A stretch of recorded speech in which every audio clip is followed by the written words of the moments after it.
ಆಗ್ಬೇಕು. ಬೋರ್ಡ್ ಆಗಬೇಕು ನಿಮ್ಮ ಅಭಿಪ್ರಾಯ? ಈಗ ಸನಾತನ ಬೋರ್ಡ್ ಭಾಳ ಅವಶ್ಯ ಇದೆ.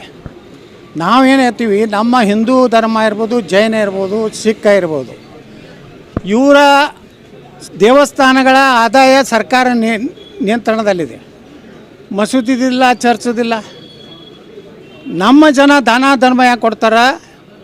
ಆ ದೇವಸ್ಥಾನ ಉದ್ಧಾರ ಆಗಲಿ, ಗೋಶಾಲೆ ನಡೀಲಿ, ಅಲ್ಲಿ ಸಂಸ್ಕೃತ ಮತ್ತು ವಿದ್ಯಾಪಾಠಶಾಲೆಗಳು ನಡೀಲಿ, ನಮ್ಮ ಬಡವರಿಗೆ ಅನ್ನ ಪ್ರಸಾದ ಆಗಲಿ ಅಂತ ಕೊಡ್ತಾರೆ, ಅನ್ನದಾಸೋಹ ಮಾಡ್ಲತ್ತ. ನೀವು ಒಯ್ದು ಸರ್ಕಾರದವ್ರು ಒಕ್ಕಪ್ಪದ ಕಾಂಪೌಂಡ್ ಕಟ್ಲಾಕ, ಸಾಬರಿಗೆ ಮುಲ್ಲಾಗಳಿಗೆ ಪೆನ್ಷನ್ ಕೊಡ್ಲಾಕ ನೀವು ರೊಕ್ಕ ಒಯ್ದು ಹಾಕ್ತೀರಿ. ಅವ್ರು ಎಷ್ಟು ಆದಾಯ ಎಷ್ಟು ಕೊಡ್ತಾರೆ? ಮಸೂದಿಯಿಂದ ಎಷ್ಟು ಆದಾಯ ಬರ್ತದೆ ರಾಜ್ಯ ಮತ್ತು ಕೇಂದ್ರ ಸರ್ಕಾರ? ಇಲ್ಲ, ಜೀರೋ. ಉಲ್ಟಾ ಅವ್ರಿಗೆ ಮೌಲ್ಯಗಳಿಗೆ ನೀವು ಪಗಾರ ಕೊಡ್ತೀರಿ.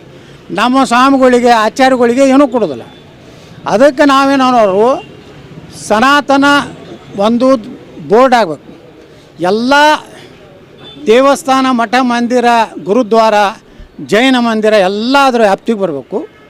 ಅದರ ಆದಾಯ ಏನು ಬರ್ತದಲ್ಲ, ಅದು ಅದೇ ಆ ಭಾಗದ ಅಭಿವೃದ್ಧಿಗೆ, ಶಿಕ್ಷಣಕ್ಕನ್ರಿ, ಅನ್ನದಾಸೋಹಕ್ಕನ್ರಿ, ಗೋಶಾಲೆಗನ್ರಿ, ಇಂಥದಕ್ಕೆ ಉಪಯೋಗ ಆಗ್ಲಿಕ್ಕೆ ಇರಬೇಕು. 1 ರೂಪಾಯಿನೂ ಸಹ ಬೇರೆ ಧರ್ಮದವರಿಗೆ ನಮ್ಮ ಹಿಂದೂ ಧರ್ಮದ ಹಣ ಕೊಡಬಾರ್ದು.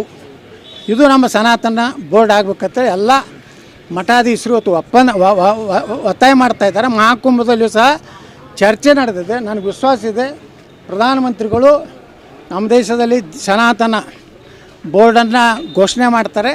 ನಮ್ಮ ದೇಶದಲ್ಲಿ ಎಲ್ಲ ದೇವಸ್ಥಾನಗಳನ್ನು ಮುಕ್ತಿ ಮಾಡಬೇಕು. ಆಯಾ ಮ್ಯಾನೇಜ್ಮೆಂಟ್ ಅಲ್ಲಿ ಲೋಕಲ್ದವ್ರಿಗೆ ಕೊಡಬೇಕು. ಅಸಿಸ್ಟೆಂಟ್ ಕಮಿಷನರ್ ಯಾವನೋ ಬರ್ತಾನೆ, ಅವ ತನಗೆ ಬೇಕಾಗಿದ್ದನ್ನು ಅಲ್ಲಿ ನೇಮಕಾತಿ ಮಾಡ್ಕೋತಾನೆ, ತನಗೆ ಬೇಕಾಗಿದ್ದು ಖರ್ಚು ಹಾಕೋತಾನೆ.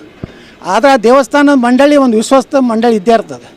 ಅದ್ರ ಭಕ್ತರು ಇರ್ತಾರೆ, ಆಯಾ ದೇವಸ್ಥಾನದ ಭಕ್ತರು ಇರ್ತಾರೆ. ಆ ಭಕ್ತರ ಒಳಗೇ ಆ ಟ್ರಸ್ಟಿನ ಮೆಂಬರ್ ಆಗಬೇಕು. ಇದು ನಮ್ಮ ಆಗ್ರಹ ಇದೆ. Thank you.